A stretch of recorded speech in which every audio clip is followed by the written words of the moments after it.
मोक्षमार्गस्य नेतारं भेत्तारं कर्मभूभृतां ज्ञातारं विश्वतत्त्वानां वन्दे तद्गुणलब्धये वन्दे तद्गुणलब्धये। आचार्य उमास्वामी विरचित तत्वार्थसूत्र मोक्षशास्त्र याच्यामध्ये आपण काल निक्षेप बघत होतो। निक्षेप कशाला म्हटलेला आहे?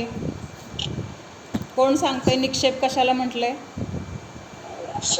नाव ठेवणे। हां हां, म्हणजे एखाद्या वस्तू जाणण्याचा विषय बरोबर राखण्यासाठी त्याचं काय त्या वस्तूमध्ये काहीतरी आपण कल्पना करतो, मानतो किंवा तसं समजतो, तर त्याला काय म्हटलेलं आहे? निक्षेप असं म्हटलेलं आहे। मग हे निक्षेप किती प्रकारचे आहेत आणि कोणते आणि विषयी बघितलं होतं। निक्षेप हा विषय आहे आणि नय हा त्याला जाणणारा नाम स्थापना। हां बरोबर, नाम स्थापना आणि त्याच्यामध्ये सदाकार आणि अदाकार 4 निक्षेप आहेत। त्यातले आपण काल 2 पाहिले। पण कुठले नाव आहेत? नाम, द्रव्य आणि भाव। नाम, द्रव्य आणि भाव बरोबर, हे 4 प्रकारचे निक्षेप आहेत। नाम, स्थापना, द्रव्य आणि भाव निक्षेप। तर त्यातले आपले काल बघून झाले होते नाम निक्षेप आणि स्थापना निक्षेप। मग आता नाम निक्षेप कशाला म्हटलेला आहे? वर्षाताई सांगा।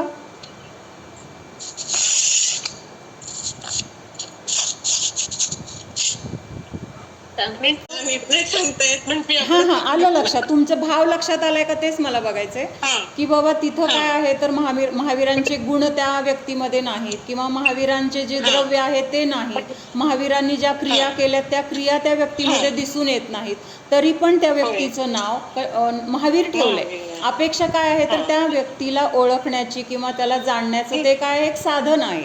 मग त्याला काय म्हटलेलं आहे? नाम निक्षेप असं म्हटलेलं आहे। आता स्थापना निक्षेप कशाला म्हटलंय? हां सांगा सांगा। हां, ती वस्तू तिथे नसली तरी त्यामध्ये त्या वस्तूला आपली अपेक्षा धरून त्याचं त्या दुसऱ्या वस्तूची स्थापना करायची किंवा मान्य त्याच्यामध्ये। हां, म्हणजे त्या वस्तूमध्ये ज्या वस्तू तिथं आता गैरहजर आहेत तर त्यांची त्याच्यामध्ये आपण काय करतो? कल्पना करतो। म्हणजे आता दगडाची मूर्ती आहे पण आपण त्या मूर्तीला मूर्ती म्हणतो का? ही मूर्ती आहे दगडाची असं म्हणतो का? आपण काय म्हणणार तिथं? हे भगवान आहेत, पूज्य आहेत किंवा हे काय आहेत? माझ्या दुःखातून मला सोडवणारे आहेत। म्हणजे असं आपण त्या मूर्तीमध्ये काय करतोय? भगवंतांची स्थापना करतोय। म्हणजे त्या भगवंतांना तिथं आपण ते आहेत असं मानतोय। तर ह्याला काय म्हटलेलं आहे? स्थापना निक्षेप। आता ह्या स्थापना निक्षेपचे 2 प्रकार आपण बघितले। कुठले 2 प्रकार? तदाकार स्थापना आणि अतदाकार स्थापना। तदाकार स्थापना कशाला म्हटलेलं आहे आणि त्याचं उदाहरण काय आहे?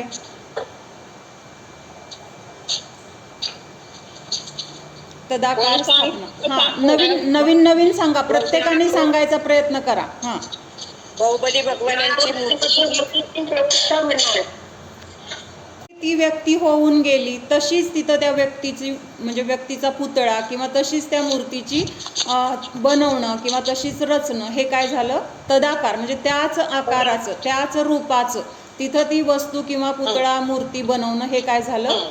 तदाकार स्थापना। आता अतदाकार स्थापना कशाला म्हटलेलं आहे?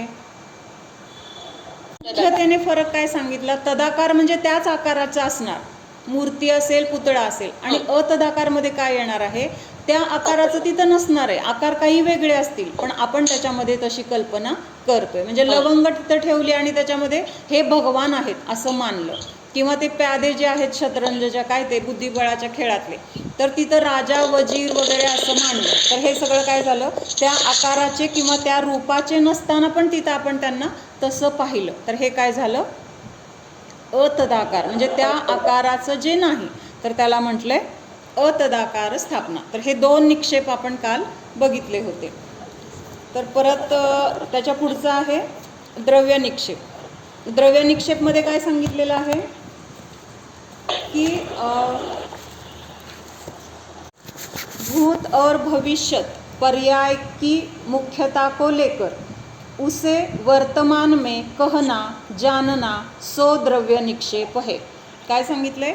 एक द्रव्य आहे आणि त्या द्रव्याला म्यूट करा, त्या द्रव्याला त्याच्या भूतकाळातल्या पर्यायावरून किंवा भविष्यात त्याची जी काही अवस्था पर्याय होणार आहे त्या अवस्थेवरून त्या द्रव्याला आत्ता वर्तमानामध्ये संबोधणं, ह्याला काय म्हटलेलं आहे? द्रव्य निक्षेप. म्हणजे आता साधारण एक आता विद्यार्थी आहे, तो काय करतोय? विद्यार्थी B.एडला आहे, म्हणजे काय होणार आहे नंतर? तो शिक्षक होणार आहे.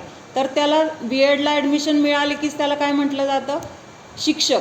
आले गुरुजी, आले सर. अजून त्यांनी शिकवायला सुरुवात केली आहे का? किंवा त्याला शिक्षक म्हणून तिथं पदवी अजून मिळाली आहे का? नाही. आत्ता त्याने ॲडमिशन घेतली आहे, म्हणजे पुढं जाऊन तो शिक्षक होणार आहे जेव्हा त्याचं शिक्षण पूर्ण होईल तेव्हा.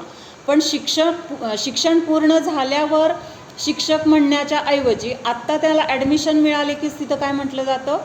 की हे सर आहेत किंवा हे कोण आहेत? तर शिक्षक आहेत असं म्हणणं.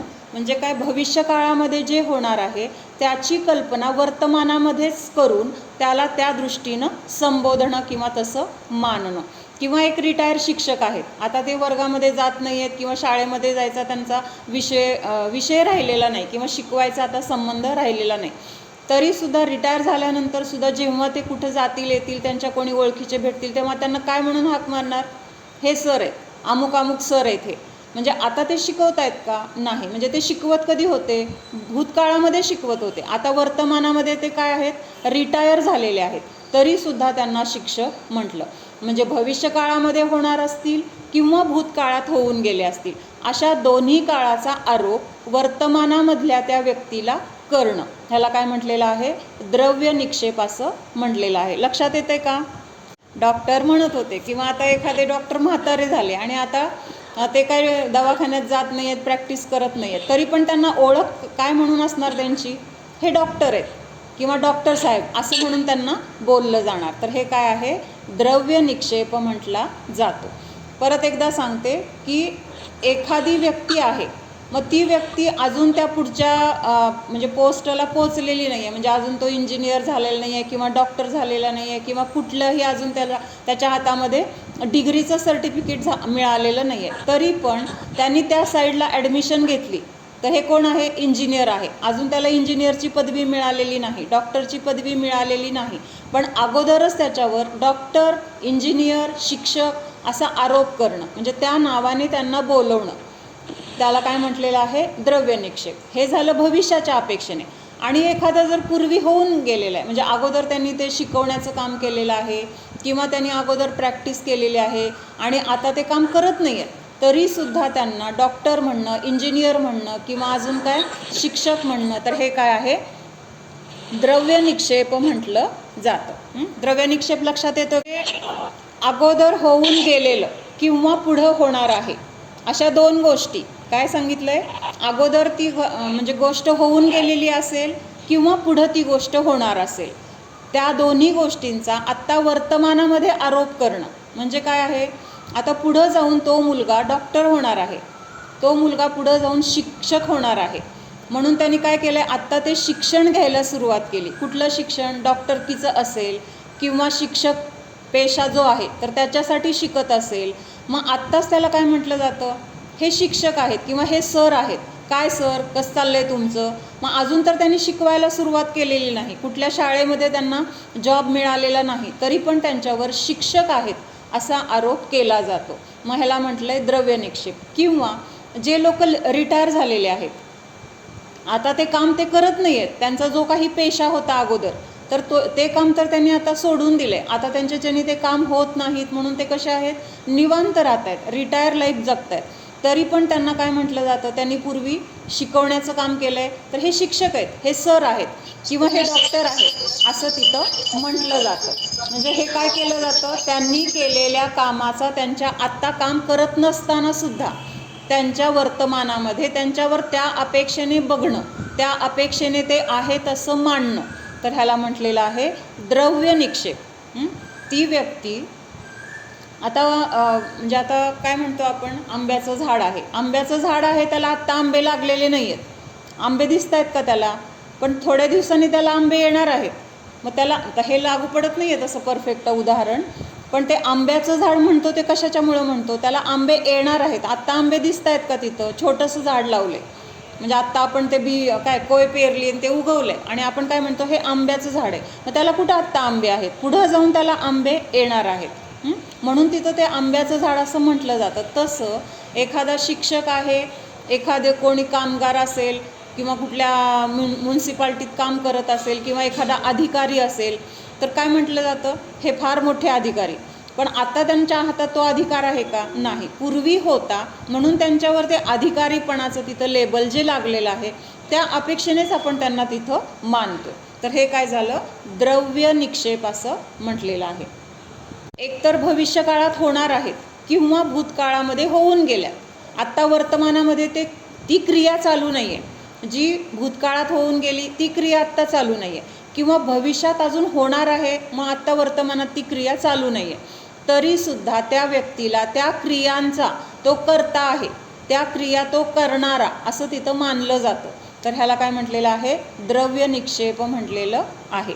हां, तर आता त्याच्या पुढचं आहे भावनिक्षेप. भावनिक्षेप म्हणजे काय, केवल वर्तमान पर्याय की मुख्यता से जो पदार्थ वर्तमान जिस दशा में है उसे उस रूप कहना जानना सो भाव निक्षेप है. जैसे सीमंदर भगवान वर्तमान तीर्थंकर के रूप में महाविदेह में विराजमान है, उन्हें तीर्थंकर कहना जानना, और भगवान महावीर वर्तमान में सिद्ध है, उन्हें सिद्ध कहना जानना सो भाव निक्षेप है. म्हणजे एक एक एक एक पुढचे जे निक्षेप आहेत ना ते जास्त जास्त काय खोलवर तिथं जाऊन त्याला तसं त्याच्यामध्ये फरक जो आहे तो जास्त जास्त खोलपणाचा फरक आहे. म्हणजे नाम निक्षेपमध्ये काय होतं, वर होतं, नाव तर महावीर आहे पण ते गुण नाहीत, त्या क्रिया नाहीत. त्याच्यानंतर स्थापना निक्षेपमध्ये काय बघितलं, प्रत्यक्षात ती व्यक्ती किंवा ते तीर्थंकर तिथं नाही आहेत, पण त्या मूर्तीमध्ये त्यांचे ते गुण काय आहेत ते बघतोय आपण, ती व्यक्ती तिथंच आहे असं बघतोय आपण. म्हणजे तिथं गुण आहेत, त्यांनी ते काय केलेलं आहे, त्यांचा आदर्श आहे आणि असं जे आहे ते आपण तिथं मानतोय. म्हणजे नामनिक्षेपपेक्षा स्थापना निक्षेपमध्ये काय आहे तर विशेष त्याच्यामध्ये पूज्यता आहे किंवा त्याच्यामध्ये विशेषता आहे जी नाम निक्षेपमध्ये नव्हती. मग द्रव्य निक्षेपमध्ये काय झालं आहे, त्याच्यापेक्षा अजून काय केलेलं आहे, प्रत्यक्षात ती व्यक्ती हजर आहे पण एकतर भूतकाळामध्ये त्यांनी ते कार्य केलेलं आहे किंवा आता भविष्यामध्ये ते कार्य करणार आहे. तर अशा व्यक्तीला तिथं द्रव्य निक्षेपमध्ये घेतलेलं आहे. आणि भाव निक्षेपमध्ये काय सांगितलं आहे की आत्ता जर ती व्यक्ती ते काम करते किंवा आत्ता जे काम त्या व्यक्तीकडून केलं जातं आहे तर त्यावेळेसच त्या व्यक्तीला तसं म्हणणं. म्हणजे उदाहरणार्थ आता शिक्षक वर्गामध्ये शिकवत असतील तेव्हाच त्यांना शिक्षक म्हणायचं. आता ते वर्गातून बाहेर आले तर त्यावेळेस त्यांना भाव निक्षेप शिक्षक म्हणणार नाही. म्हणजे हे निक्षेपाच्या अपेक्षेने बघतोय बरं का आपण, कुठला निक्षेप त्या व्यक्तीकडे कुठल्या अपेक्षेने बघतोय हे आपल्याला प्रत्येक निक्षेपाकडून वेगळं समजते. आता द्रव्य निक्षेपमध्ये अजून ते शिक्षक झाला नाही तरी त्याला शिक्षक म्हटलं जाते, किंवा पूर्वी होऊन गेले आता शिकवत नाहीत तरी पण त्यांना शिक्षक म्हटलं जाते. इथं भावनिक्षेपमध्ये प्रत्यक्षात वर्तमानमध्ये ते जॉब करतायत, कशाचा, म्हणजे सर म्हणून त्या शाळेमध्ये त्यांना काय आहे, जॉब आहे. तरीसुद्धा त्या शिक्षकांना शाळेत यायला लागलेत किंवा शाळेतून निघालेत त्यावेळेस भावनिक्षेप शिक्षक म्हणणार नाही. भावनिक्षेपाच्या द्वारे त्या व्यक्तीला शिक्षक केव्हा म्हणणार, जेव्हा ते वर्गामध्ये मुलांना शिकवतायत त्यावेळेसच त्यांना शिक्षक म्हणणार. म्हणून त्यांना द्रव्य निक्षेपमध्ये घेतलं. आता हे निक्षेप जे आहेत ना ते निक्षेपाचं स्वरूप काय आहे हे बघतोय आपण त्यांना असं हे निक्षेप आपण ठरवलेले नाहीत किंवा ह्याच्यामध्ये असं का ह्याच्यामध्ये असं नको असं आपण म्हणू शकत नाही. हे तर काय आहे, जिनवाणीमध्ये आहे आणि त्या जिनवाणीमध्ये कुठल्या अपेक्षेने म्हटलेलं आहे हे फक्त आपण तिथं समजून घेतोय. म्हणजे द्रव्य निक्षेपमध्ये त्यांना शिक्षक तर म्हटलेलं आहे, पण भाव निक्षेपमध्ये काय घेतलंय आणखीन सूक्ष्म, म्हणजे ज्या वेळेस ती क्रिया करणार त्याच वेळेस त्यांना ती अपेक्षेने ते शिक्षक आहेत किंवा ते डॉक्टर आहेत तर ते जेव्हा निवांत बसलेले आहेत घरी तर त्यावेळेस ते थोड्या वेळाने दवाखान्यात जाणार आहेत किंवा दवाखान्यातून आलेत तरी पण निक्षेप काय म्हणणार, आत्ता हे तपासतायत का पेशंट, नाही तपासत, मग त्यांना तिथं भावनिक्षेप असं म्हणणार नाही की हे डॉक्टर आहेत, भावनिक्षेप त्यांना डॉक्टर कधी म्हणणार, जेव्हा ते दवाखान्यात पेशंट स्वतः तपासतायत, आत्ता तपासत असतानाच त्यांना डॉक्टर म्हटलं जाणार. मग हे काय आहे तर भावनिक्षेपाचं स्वरूप आहे. म्हणजे तिथं काय ते चूक आहे, बरोबर आहे किंवा असं का, असं नाही आहे. तर तिथं काय, ह्या निक्षेपांना समजून घेताना त्याच्यामधला फरक काय आहे ते आपण बघतोय.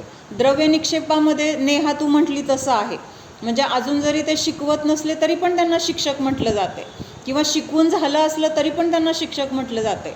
पण भावनिक्षेपामध्ये ज्या वेळेस ती क्रिया त्याद्वारे केली जाते तेव्हाच तिथं त्याला, त्या क्रियेचा तिथं कर्ता म्हटलं जाईल. म्हणजे आता स्वयंपाकी आहे, मग जेव्हा तो स्वयंपाक करतोय त्यावेळेसच त्याला स्वयंपाकी म्हणणार. स्वयंपाक झालाय आणि तो आराम करतोय तर त्यावेळेस त्याला स्वयंपाकी असं म्हणणार नाही. कोण म्हणणार नाही? भावनिक्षेप म्हणणार नाही, द्रव्यनिक्षेप म्हणणार. म्हणजे काय आहे तर पुढं पुढं जाऊन अगदी आपण सूक्ष्म सूक्ष्म बघत जातो ना, तसं हे निक्षेपांचं पुढचं स्वरूप काय आहे तर सूक्ष्म सूक्ष्म म्हटलेलं आहे. पेक्षा फक्त आपल्याला समजून घ्यायची आहे, असं का तसं का हा विषय वेगळा आहे. म्हणजे भावनिक्षेप म्हणलं तर त्यावेळेस वर्तमानामध्ये ती अवस्था दिसली तरच तिथं त्याला भावनिक्षेप म्हणता येईल. म्हणजे एखादं आता काय म्हटलंय, अजून उदाहरण घ्यायचं म्हटलं तर की कोणीतरी, एक सांगू का? हां सांगा. ह्या कुठली त्या व्यक्तीकडनं केली जाते, ही व्यक्तीमध्ये लागतंय हे. म्हणजे आता कोळसा आहे तर तो भावनिक्षेपाने पण कोळसा आहे, द्रव्य निक्षेपाने पण कोळसाच आहे, त्याच्यामध्ये काय बदल नाही आहे. द्रव्य म्हणून पण कोळसाच आहे आणि त्याचं जळणं हा त्याचा स्वभाव आहे, म्हणजे ते इथं नाही लावणार. भावनिक्षेप म्हणजे काय, त्या क्रियेची मुख्यता तिथं दिसली पाहिजे. ती क्रिया करत असताना त्यावेळेस तिथं त्या म्हणजे जे काही क्रिया चालली आहे त्या क्रियेचा करता त्यावेळेस त्या जीवाला किंवा त्या व्यक्तीला म्हटलं जाईल. इतर वेळेस वर्तमान काळात ती क्रिया असली पाहिजे. हां, वर्तमान काळामध्ये ती क्रिया करत असताना ती व्यक्ती दिसली तरच तिथं काय म्हणणार आहे, त्या व्यक्तीला त्याचा त्या म्हणजे त्या क्रियेचा करता. म्हणजे आता आपण झाडून काढतोय तर झाडत असताना आपण झाडणारे, आपण स्वयंपाक करतोय, स्वयंपाक करत असताना आपण स्वयंपाकी, आपण दुसरं काही कपडे धुतोय, कपडे धुत असताना आपण कपडे धुणारा. म्हणजे असं जी क्रिया आपण ज्या वेळेस करतोय तर त्या क्रियेचा आरोप त्यावेळेस त्या व्यक्तीवर येणार.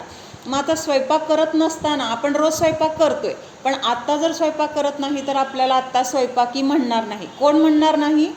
भावनिक्षेप म्हणणार नाही. बाकीचे म्हणतील, पण भावनिक्षेपामध्ये ती क्रिया त्यावेळेस बसत नाही. भावनिक्षेपामध्ये कुठली क्रिया येणार? ज्या वेळेस जे घडते त्यावेळेस ती क्रियाचा तिथं त्याचा करता त्याला भावनिक्षेपाच्या द्वारे म्हटलं जाणार आहे, इतर वेळेस म्हटलं जाणार नाही. गायक आहे, तो गाणं म्हणत असतानाच त्याला गायक म्हटलं जाईल. भले त्याची व्यवहारात ओळख गायक म्हणून आहे, किंवा त्याला आधी पण गायक शिकत असताना पण त्याला गायक म्हणत होते, गायन बंद केल्यानंतर पण त्याला गायक म्हणतील. पण भावनिक्षेप काय करणार आहे, जर तो गाणं म्हणतोय ना तरच तिथं काय केलं जाईल, त्याला गायक म्हणून स्वीकारलं जाईल. म्हणजे नियम अटी वगैरे असतात ना, म्हणजे आता समजा शाळेमध्ये असं वेळेत आलं तरच तिथं काय, म्हणजे शिस्त असते किंवा काय असतं, म्हणजे तिथं ते नियम कसे लागू असतात, काटेकोरपणे ते नियम तिथं लागू असतात. तसं इथं भावनिक्षेपाचा नियम काय आहे? भावनिक्षेप म्हणतो की जर त्यावेळेस ती क्रिया करताना मला दिसलं तरच मी त्याला त्या क्रियेचा कर्ता मानणार. आता स्वयंपाक करतोय म्हणजे स्वयंपाकाचा कर्ता ती व्यक्ती, तर त्यावेळेसच त्या व्यक्तीला तिथं स्वयंपाकी म्हटलं जाणार. लक्षात अगदी थोडक्यात म्हणजे ते लहानपणी कसं होतं, किंवा आता मोबाईलमधलं उदाहरण घ्यायचं म्हटलं तर एखादं चित्र आपल्याला तिथं काहीतरी फोटो आलेला आहे, मग त्या फोटोमध्ये काय बरेच आहेत, झाड आहेत, पक्षी आहेत, पाणी आहे, काय अजून जमीन आहे, गवत आहे, सगळं दिसतंय. पण सगळं दिसल्यानंतर आपल्याला एक गोष्ट, काय त्यातलं कुठलं झाड आहे, त्या झाडाला काहीतरी फळ दिसतंय, बघायचं म्हटल्यावर आपण काय करतो, सगळ्यातून नजर हटून तिथं झूम करून बघतो की नाही. म्हणजे एकावर तिथं कॉन्सन्ट्रेट केलं, बाकीचं सगळं त्यावेळेस तिथं गौण केलं. तसं भावनिक्षेप त्या व्यक्तीला बाकीच्या क्रिया पण तो करत असेल एरवी, पण त्यावेळेस त्या क्रिया तिथं धरणार नाही. त्यावेळेस जी क्रिया त्याच्याकडून होती ना त्याचाच करता तिथं म्हटलं जाईल. म्हणजे अगदी तेवढ्याच गोष्टीवर त्याचं काय आहे, फोकस आहे, तेवढ्याच गोष्टीला ते बघणार, असं हा भावनिक्षेप आहे. आता इथं काय घेतलं होतं, आता महावीर भगवान आता आपण त्यांना महावीर भगवान स्थापना निक्षेपाने म्हणतोय, पण प्रत्यक्षात जर विचार केला तर भावनिक्षेप काय म्हणणार? नाही, महावीर भगवान तर आता सिद्ध आहेत, आता ते अरिहंत अवस्थेमध्ये नाहीत. म्हणजे भावनिक्षेपाने बघितलं तर महावीर भगवान सिद्धच म्हटले जातील, आणि स्थापना निक्षेपाने म्हटलं तर महावीर भगवान अरिहंत अवस्थेत आहेत किंवा महावीर भगवान समवसरणात आहेत. समवसरणात आहेत म्हणजे मंदिर काय आहे? समवसरणाचं प्रतीक आहे, प्रत्यक्षात समवसरण नाही आहे. आणि आपल्याला समवसरणात आपण आत्ता विधेय क्षेत्रात जाऊ शकत नाही आहे, तर आपण त्या त्या समवसरणाची रचना म्हणून मंदिराची स्थापना केली, त्याच्यामध्ये मूर्तीची स्थापना केली. तर हे स्थापना म्हणजे काय आहे? तर समवसरणाचं प्रतीक आहे मंदिर आणि मूर्ती. मग स्थापना निक्षेप मान्य करतोय की बाबा हे महावीर भगवान आहेत, पण भाव निक्षेप काय म्हणणार? हे महावीर भगवान नाही आहेत, महावीर भगवान तर तिथं सिद्धशिलेवर आहेत. असा पुढं जाऊन त्याच्यामध्ये सूक्ष्मता येते. स्थापना निक्षेपाने स्थूलपणाने म्हटलंय आणि भाव निक्षेपाने सूक्ष्मपणाने तिथं जी अवस्था आहे त्या अवस्थेलाच भाव निक्षेप पकडतो, आधीच्या आणि पुढच्या. स्थापना निक्षेपाने आपण तिथं महावीर भगवान म्हणू शकतो, पण भाव निक्षेपाचं काय आहे पद्धत किंवा भाव निक्षेपाचा नियम काय आहे? भाव निक्षेप आत्ता वर्तमान स्थितीमध्ये जी अवस्था आहे तर त्या अवस्थेलाच फक्त तिथं भाव निक्षेप पकडतो. मग आता महावीर भगवंतांची खरी अवस्था कुठली आहे? जे त्या स्वरूपामध्ये आत्ता आहेत, कुठं आहेत ते? नाही, तेच समजून घ्या. भावनिक्षेप म्हणजे आत्ता महावीर भगवंतांची पर्याय कुठली चालू आहे? सिद्ध पर्याय चालू आहे, ते सिद्ध अवस्थेमध्ये आहेत. मग भावनिक्षेप म्हणणार की तुम्ही ही जी मूर्ती आहे तर ती मूर्तीमध्ये आता प्रत्यक्षात महावीर भगवान नाही आहेत, हे तर काय आहे? तुम्ही तिथं कल्पना केलेली आहे. आणि भावनिक्षेप म्हणजे वस्तुस्थिती, जी जशी आहे ती परिस्थिती, ते भावनिक्षेपमध्ये दाखवलं जातं.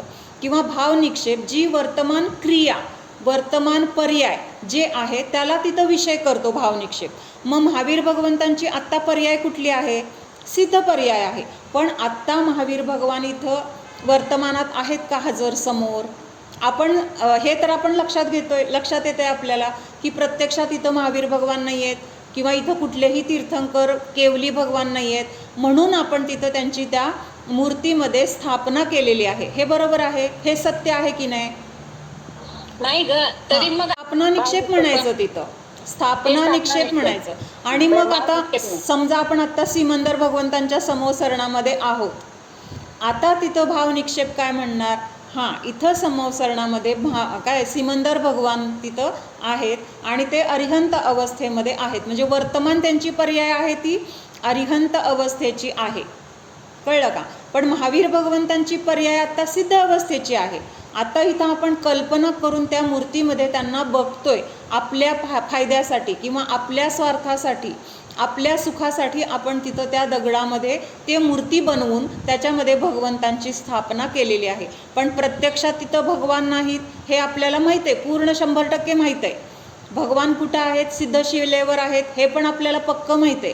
पण आपले तिथं परिणाम तसे विशुद्ध व्हावेत, आपल्याला तिथं भगवान आहेत असं समजून आपली भक्ती, आपले परिणामांची विशुद्धी, कषायांची मंदता होण्यासाठी किंवा मला पण भगवान व्हायचे तर भगवान कसे आहेत ते समजण्यासाठी आपण तिथं त्या मूर्तीची स्थापना केलेली आहे. पण वर्तमानामध्ये तिथं प्रत्यक्षात हजर भगवान आहेत का? जिवंत रूपाने, जसे आता विधेय क्षेत्रामध्ये सिमंदर आदी 20 तीर्थंकर तिथं आहेत, त्यांच्या प्रत्येकाच्या समवसरणामध्ये एक एक भगवान तिथं आहेत.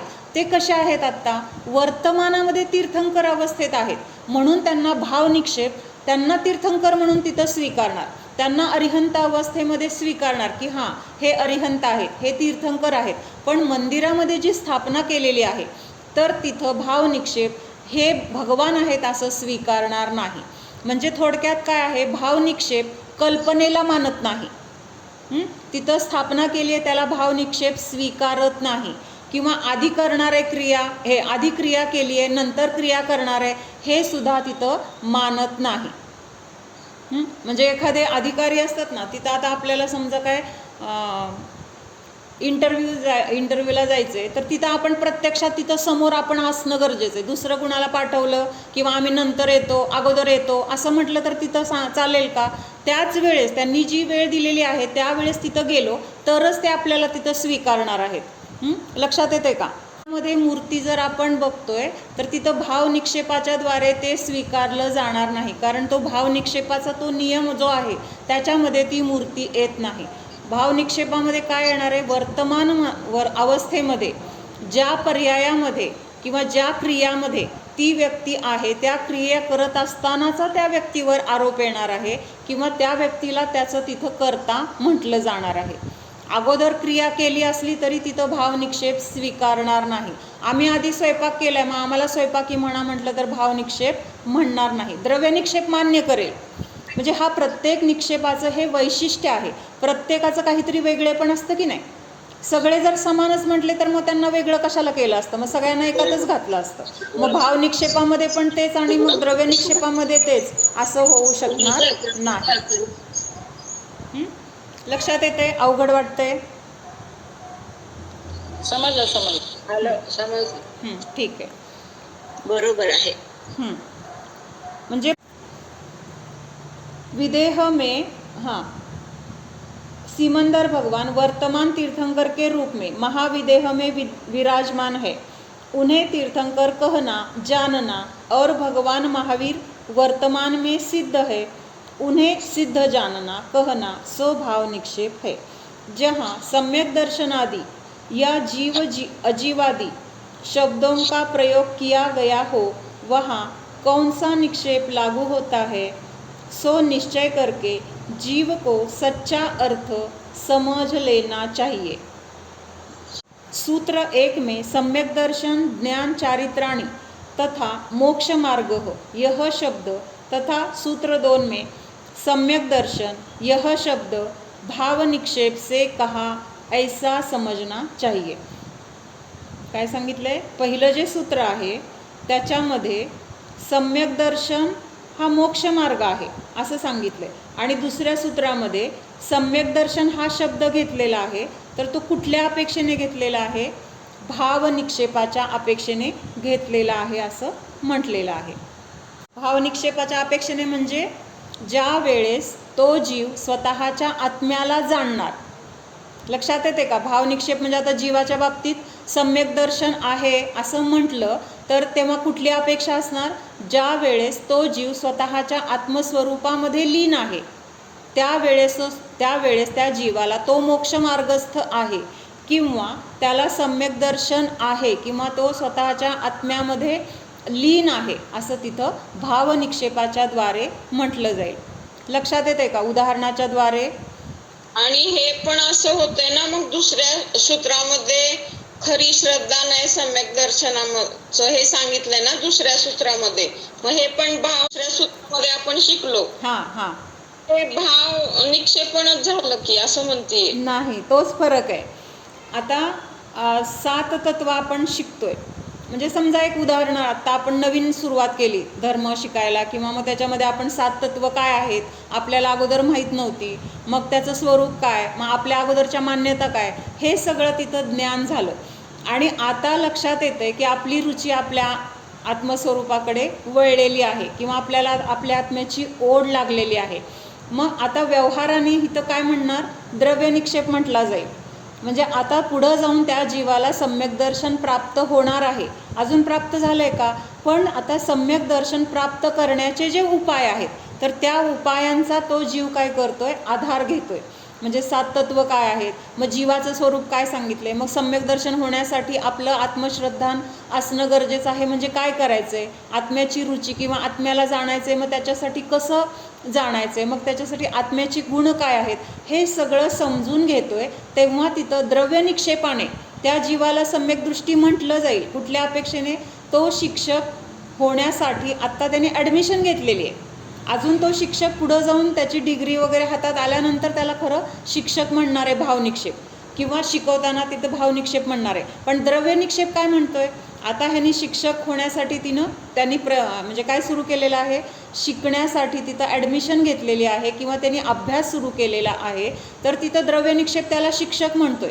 तसं आत्ता आपण सम्यक दर्शन प्राप्तीचे जे उपाय आहेत ते उपाय आपण बघतोय, त्या उपायांना शिकतोय, त्याच्यावर श्रद्धा ठेवण्यासाठी आपण परत परत ते समजून घेण्याचा प्रयत्न करतोय.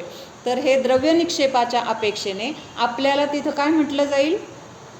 सम्यक दृष्टी जीव आहे द्रव्य निक्षेपाने, म्हणजे आता पुढं जाऊन सम्यक दर्शन होणार आहे ह्या अपेक्षेने तिथं त्याला द्रव्य निक्षेपनी सम्यक दृष्टी म्हटलं जाईल. पण तिथं भाव निक्षेप कधी म्हणणार? ज्या वेळेस आपण स्वतःच्या आत्म्याला जाणतोय, आत्म्यामध्ये स्थिर आहोत, त्यावेळेस तिथं त्या जीवाला सम्यक दृष्टी म्हटले जाईल.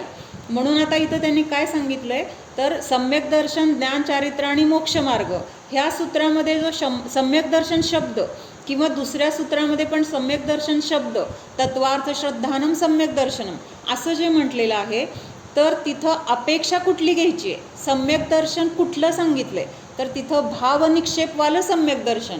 भावनिक्षेपवालं सम्यक दर्शन म्हणजे तो जीव आता आत्म्याची अनुभूती घेतोय, प्रत्यक्षात तिथं आत्म्याला जाणतोय, आत्मा सोडून तिथं बाकीचा कुठलाही विचार नाही, शुभ नाही अशुभ नाही, तो शुद्ध स्वरूपाचा तिथं अनुभव घेतोय, त्यावेळेस तिथं त्याला भावनिक्षेपाने सम्यक दृष्टी म्हटलं जातं. मग त्या सम्यक दर्शनवाल्या जीवाचं इथं काय आहे? हे सम्यक दर्शन म्हणजे प्रत्यक्षात तिथं अनुभूती घेत असलेल्या जीवाला प्राप्त झालेलं जे सम्यक दर्शन आहे, तर त्या सम्यक दर्शनाचं इथं ह्या सूत्रामध्ये वर्णन केलेलं आहे किंवा तो शब्द ह्या सूत्रामध्ये त्या अपेक्षेने घेतलेला आहे असं त्यांना सांगायचं आहे. लक्षात येतंय? होईल. हां, आता नाम निक्षेप, कुठल्याही गुणांची, दुसऱ्या कुठल्याही निमित्ताची अपेक्षा न करता लोकव्यवहार चालण्यासाठी अनेक प्रकारांची नावं ठेवली जातात. मग तिथं त्या गुणांची, क्रियाची तिथं आवश्यकता नाही. तर ह्याला काय म्हटलेलं आहे? नामनिक्षेप. मग आता संज्ञा हा शब्द आपण काल एक आला होता, कुणी मला विचारलं नाही संज्ञा कशाला म्हणायचं. संज्ञा शब्दाचा अर्थ काय होतो? संज्ञा म्हणजे नाव, त्या वस्तूला किंवा त्या व्यक्तीला ओळखण्यासाठी जे काही तिथं त्याला नाव ठेवलेलं आहे, तर ते नाव म्हणजे संज्ञा आहे. त्याच्यानंतर स्थापना निक्षेप, एका वस्तूचं दुसऱ्या वस्तूमध्ये आरोप कल्पना करणं, तर हे स्थापना निक्षेप आहे. आता तिथं प्रत्यक्षात खरी वस्तू नाही आहे, पण त्या खऱ्या वस्तूची तिथं प्रतिकृती किंवा चित्रामध्ये हा तो व्यक्ती आहे असं समजणं. आता फोटो म्हणजे काय झालं? स्थापना निक्षेप आहे. म्हणजे त्या फोटोमध्ये प्रत्यक्षात ती व्यक्ती नाही आहे, पण त्या फोटोला बघून आपण ती व्यक्ती आहे असं तिथं समजतो किंवा त्या व्यक्तीची ती ओळख आहे किंवा ती व्यक्ती अशी होती असं तिथं आपण म्हणतो. हे स्थापना निक्षेपमध्ये येणार. तदाकार म्हणजे जसं आहे तसं रूपवाल, ज्याची स्थापना करतो त्यामध्ये जसा आकार पूर्वी होता किंवा ज्या स्वरूपाचे ते होते तसंच तिथं रूप कल्पना करून ते बनवलं जातं.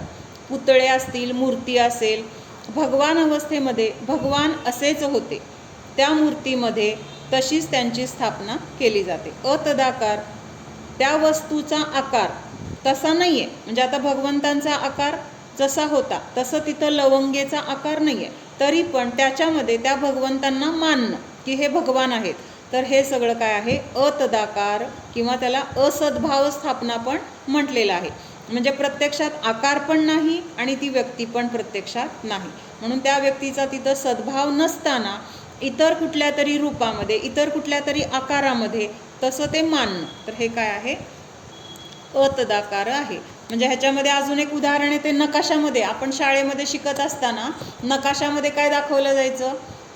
काय तिथं ही नदी आहे, हे पर्वत आहेत किंवा हे अजून काय आहेत तर रेल्वेसाठी खूण असेल, हा रेल्वे मार्ग आहे, हा विमान मार्ग आहे. मग तिथं रेल्वे वगैरे काढलेली असायची का किंवा नदी काढलेली असायची का?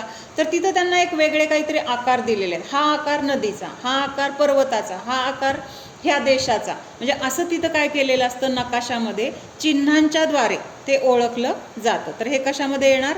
अतदाकार स्थापनेमध्ये येणार.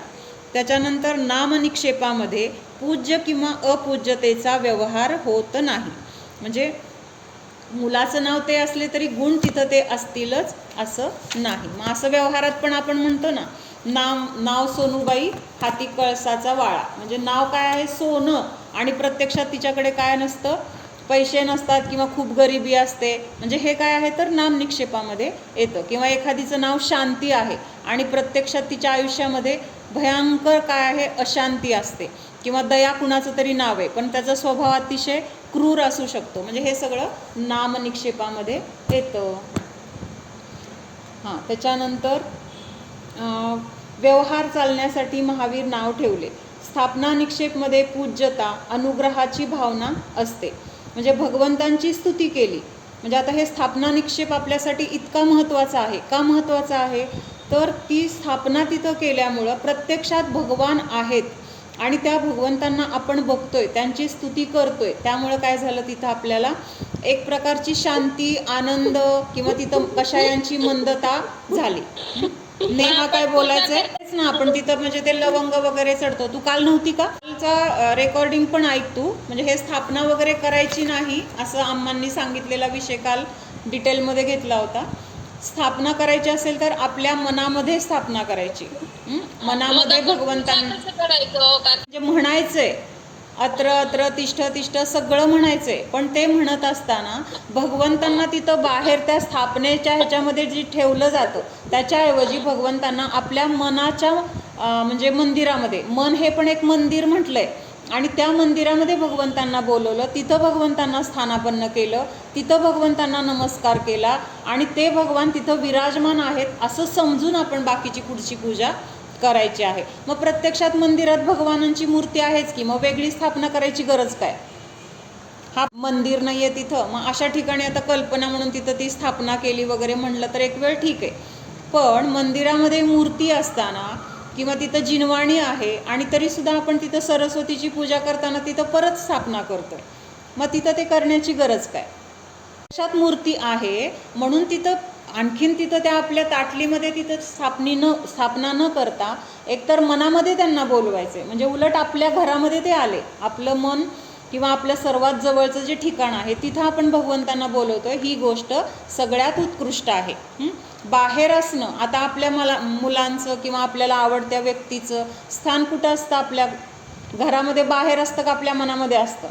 प्रत्यक्षात ती व्यक्ती बाहेर असती, पण खरं तर काय आहे, इतकी जवळ असते आपल्या मनाच्या, आपण म्हणतो पण हे सगळ्यात मला जास्त जवळचे आहेत, किंवा इथं काय आहे तर माझं खूप जवळचं नातं आहे. म्हणजेच काय आहे तर ते आपण मनाने जवळ मानलेलं असतं. मग भगवंतांना पण आपण मनामध्ये बोलवायचंय सगळ्यात जवळ. आणि खरं आपले आप्त कोण आहेत? सगळ्यात जवळचे आपले, किंवा आपल्याला खरं आपल्याला आधार, आपल्याला सगळ्या दुःखाच्या वेळेस साथ देणारे सगळ्यात जवळचे कोण आहेत तर भगवान आहेत. देवशास्त्र गुरु हे सगळ्यात आपले आधार आहेत, किंवा त्यांना शरण जाणं सगळ्यात म्हणजे महत्त्वाचं किंवा जास्त योग्य आहे. बाहेर आपण सगळे आधार म्हणतो किंवा आपले जवळचे नातेवाईक म्हणतो, पण हे सगळे कसे आहेत? तात्पुरते आहेत, काही काळापुरते आहेत. त्याच्यानंतर ते पण आपल्याला साथ देऊ शकणार नाहीत आणि आपण पण त्यांच्यासोबत राहू शकणार नाही. म्हणजे हे सगळं काय आहे तर संयोग आहे. म्हणून खरा आधार आपल्याला कुणाचा आहे? देवशास्त्र गुरूंचा आहे. जर त्यांना आपण खरा आधार समजलो तर ते आपल्या पुढच्या भावामध्ये सुद्धा आपल्यासोबत असणार आहेत. ते आपल्याला कधीही सोडून जात नाहीत, आपण त्यांना सोडतोय. लक्षात येते का? भगवान आपल्याला म्हणतेत, हात पुढं करतेत, सांगतेत की मला तुम्ही पकडून राहावा. म्हणजे एकदा जितू बहिणी घेतलं होतं मंदिरामध्ये, भगवान असं म्हणतायत की पकडे रहना, म्हणजे हात पुढं करतायत आणि सांगतायत की पकडे रहना. आणि आपण काय करतोय? त्यांनी हात पुढं केलेला असला तर धरण्याचा प्रयत्न करतोय किंवा धरून परत लगेच सोडून देतोय. उलट आपण असं म्हणायला पाहिजे की आम्ही तुमचा हात पकडतोय, आम्हाला सोडू नका. म्हणजे असं म्हणायची गरज नाही आहे, पण तिथं भगवान आपल्याला तर हात पुढं करतायत, आपल्याला मार्ग दाखवत आहेत. हात पुढं करतायत म्हणजे प्रत्यक्षात हात पुढं केला अशी कल्पना करू नका, पण आपल्याला जे मोक्षाचा मार्ग दाखवत आहेत उपदेशाच्या द्वारे, दिव्यध्वनीमधून सगळं वस्तुस्वरूप दाखवत आहेत, जिनवाणीमधून ते आपल्यापर्यंत पोचलेलं आहे. तर हे खरं काय आहे तर त्यांचं हात पुढं करणं आहे.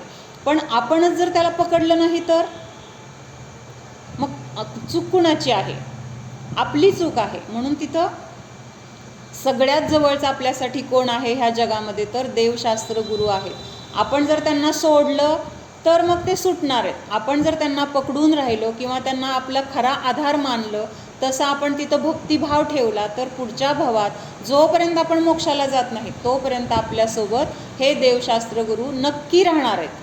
म्हणून त्यांना आपण सोडायचं नाही आहे. त्यांनी तर हात पुढं केलेला आहे, पण सोडतोय आपण, चूक आपण करतोय, तर ती चूक आपण करायची नाही.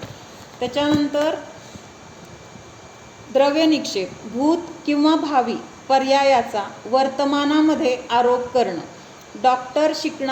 डॉक्टरी शिकणाऱ्याला आत्ताच डॉक्टर म्हणणे, रिटायर्ड झालेल्या शिक्षकाला आत्ता पण सर म्हणणे, बालक महावीर आहे पण त्यांना आत्ताच भगवान म्हणणे. आता आपण पण तीर्थंकरांचे चरित्र बघत होतो, मग त्यावेळेस तिथं म्हणत होतं की नाही, हे बाल तीर्थंकर आहेत किंवा हे भगवान आहेत. भगवानांचंच हे स्वरूप बघून इंद्राला खूप आनंद झाला, किती त्याने 1000 डोळे करून बघितलं. म्हणजे तिथं तर ते बाळ आहे आत्ता, पण तो इंद्र त्यांना काय बघतोय, भगवान म्हणून बघतोय. मग हे कुठल्या निक्षेपामध्ये येणार, द्रव्य निक्षेपामध्ये येणार. म्हणजे आपण जो अभ्यास करणार किंवा आपण जे काही वाचणार त्याच्यामध्ये हे निक्षेप कसे लागतायत लक्षात येते का. म्हणजे आपण ते लावत असतो, फक्त त्याला ते नाव आहे हे आपल्याला माहीत नसतं. तीर्थंकर चरित्र बघताना हे बघितलंय की नाही, आपण बघितले, आठवते ना सगळ्यांना. म्हणजे त्या बाळाला सुद्धा तिथं इंद्र काय म्हणत होता की हे भगवान आहेत, तुम्ही भगवान आहात. म्हणजे त्या बाळाला पण नमस्कार करणं किंवा त्याच्याबद्दल आदर असणं, त्या बाळांचं सगळं करणं, हे सगळं कशाच्या पोटी होतं, तर त्यांना तिथं भगवान रूपाने तिथं ते जाणत होतं. म्हणून बाल महावीराला भगवान म्हणणे हे कशामध्ये येणार, द्रव्य निक्षेपमध्ये येणार.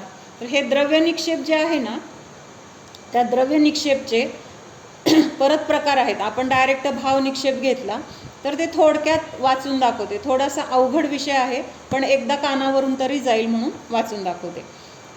द्रव्य निक्षेपचे 2 प्रकार आहेत, आगम द्रव्य निक्षेप आणि नो आगम द्रव्य निक्षेप. आगम द्रव्य निक्षेप आणि नो आगम द्रव्य निक्षेप. तर आता आगम द्रव्य निक्षेप कशाला म्हटले, जिस विषय का जो जानकार है लेकिन अभी उस उपयोग से सहित नहीं, अभी उसे नहीं जान रहा, वो आगम द्रव्य निक्षेप है. म्हणजे आता एखाद्या विषयाचं ज्ञान आहे. आता आपण 24 तीर्थंकर चरित्र वाचले, आता आपल्या सगळ्याला ते काय होतं आपल्याला ते वाचून माहीत झालेलं आहे. मग आत्ता आपण ते वाचतोय का, आत्ता आपण काय करतोय, तत्वार्थाचा अभ्यास करतोय. म्हणजे जरी आपल्याला तीर्थंकर चरित्राचं ज्ञान आहे, झालेलं आहे, पण ते ज्ञान आता कुठं आहे, लब्धीमध्ये आहे. म्हणजे आपल्याला ज्ञान तर आहे, पण आत्ता आपण वापर त्याचा करत नाही. मग त्याला काय म्हटलेलं आहे, आगम द्रव्य निक्षेप. आता ह्याचं उदाहरण दिले, ज्योतिषी आ गया, अभी वो चल रहा है, ना ज्योतिष बता रहा है, ना मन में उसके बारे में सोच रहा है, लेकिन उस विद्या का ज्ञानी है. म्हणून त्याला काय म्हटलेलं आहे, आगम द्रव्य निक्षेप. म्हणजे त्याच्याजवळ ते ज्ञान आहे, पण तो ज्ञान आत्ता वापरत पण नाही, त्याच्याबद्दल विचार पण करत नाही, त्यावेळेस त्याला आगम द्रव्य निक्षेप असं म्हटलेलं आहे. आता नो आगम द्रव्य निक्षेप कशाला म्हटले, तर ह्याचे परत नो आगम द्रव्य निक्षेपचे पण 3 त्याचे भेद आहेत. ज्ञायक शरीर, भावी शरीर आणि तद व्यतिरिक्त असे 3 प्रकार आहे. थोडा अवघड आहे, ह्याच्या डिटेलमध्ये काय आपण जाणार नाही आहे, फक्त एकदा वाचून दाखवते. आता ज्ञायक शरीर कशाला म्हटलेलं आहे, ज्या वेळेस त्या शरीराच्या द्वारे तो विषय जाणला जाणार, तर त्याला त्या काय म्हटलेलं आहे, ज्ञायक शरीर असं म्हटलेलं आहे. भावी नो आगम द्रव्य निक्षेप. आता त्या पर्याय रूपाने तो परिणत नाही, पुढं होणार आहे, पण आत्ताच त्याला काय म्हटलेलं आहे, पुढं जी पर्याय होणार आहे त्या पर्यायाच्या दृष्टीने त्याला आत्ता असं म्हटलं जाणं, तर ह्याला म्हटलेलं आहे भावी नो आगम द्रव्य निक्षेप. अभी राजा नाही, म्हणजे आत्ता तो राजा नाही आहे, राजकुमार आहे, पुढं जाऊन तो राजा होणार आहे, पण आत्ताच त्याला काय म्हटलेलं आहे, राजा म्हटलेलं आहे. थोडंसं हे त्यातल्या त्यातच थोडासा भेद केलेला आहे. मुख्यतेने आपल्याला द्रव्य निक्षेप समजला तेवढं बास आहे, हे पुढचे भेद बघण्याची एवढी काही गरज नाही. गरज नाही म्हणजे गरज तर आहे, सगळं शिकायला पाहिजे, पण खूप खोलवर आहे म्हणून म्हटलं. भाव निक्षेप, वर्तमान में उस पर्याय रूप परिणत द्रव्य को भावी निक्षेप कहा. म्हणजे आत्ता वर्तमानात ज्या क्रियेने तो जीव परिणत आहे किंवा जी क्रिया करतोय त्या क्रियेला धरूनच त्याचं नाव तिथं म्हटलं जाईल.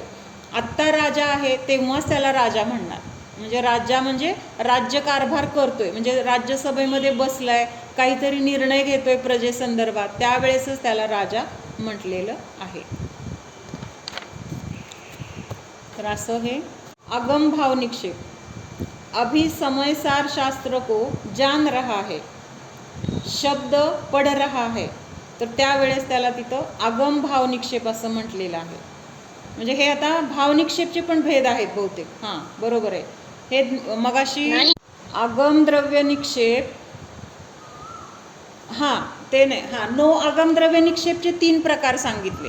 नो आगम द्रव्य निक्षेप म्हणजे द्रव्य निक्षेपचे जे 2 प्रकार केले, आगम द्रव्य निक्षेप आणि नो आगम द्रव्य निक्षेप. तर नो आगम द्रव्य निक्षेपचे ज्ञायक शरीर, भावी नो आगम द्रव्य निक्षेप आणि तद्व्यतिरिक्त नो आगम द्रव्य निक्षेप असं सांगितलेलं आहे. आगम द्रव्य निक्षेप द्रव्य निक्षेपचा हा पहिला प्रकार आहे. द्रव्य निक्षेपचा पहिला प्रकार आहे आगम द्रव्य निक्षेप.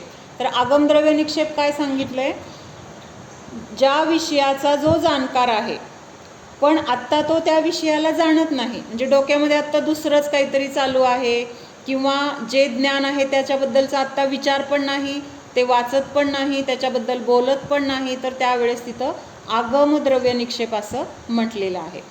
मग आता नो आगम द्रव्य निक्षेपचे 3 प्रकार सांगितले, न्यायक शरीर, भावी नो आगम द्रव्य निक्षेप आणि तद्व्यतिरिक्त नो आगम द्रव्य निक्षेप. आता न्यायक शरीर म्हणजे ज्या वेळेस तिथं ते वाचणं किंवा त्या गोष्टीचं ज्याचं ज्ञान आहे तर त्याचा विचार करत असेल, तर ती विचार करणारी ती व्यक्ती किंवा ते शरीर त्याला ज्ञायक शरीर म्हणजे जाणणारं, त्या विषयाला जाणणारं ते ज्ञायक शरीर असं म्हटलेलं आहे. आणि दुसरं आहे भावी नो आगम द्रव्य निक्षेप. तर आत्ता त्या पर्यायरूप तो परिणत नाही, पण अजून पुढं जाऊन तो होणार आहे.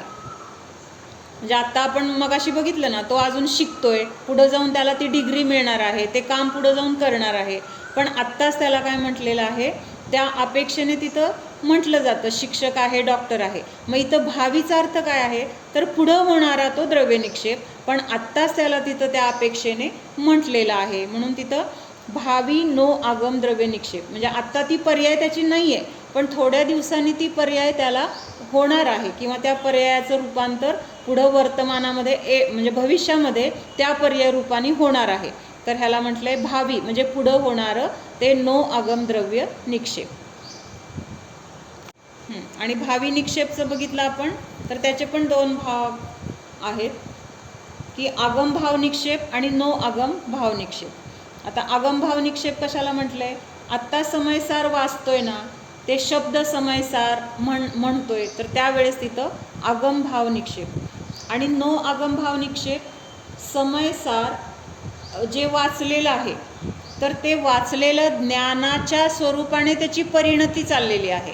म्हणजे त्या शास्त्रामध्ये जे ज्ञान त्याला मिळालेलं आहे तर त्याचं आचरणामध्ये किंवा आपल्या परिणामामध्ये त्याचं चिंतन मनन किंवा त्यानुसार त्याचे परिणाम झालेले आहेत, तर त्याला तिथं नो आगम भाव निक्षेप असं म्हटलेलं आहे.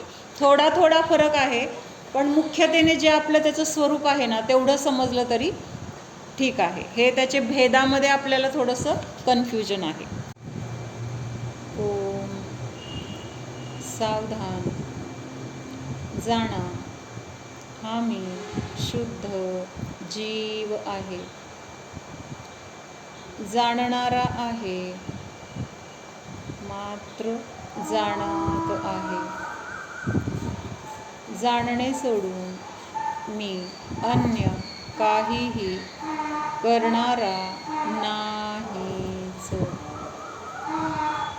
हा मी जीव द्रव्य आहे, माझे नाव जीव आहे. नाम निक्षेप.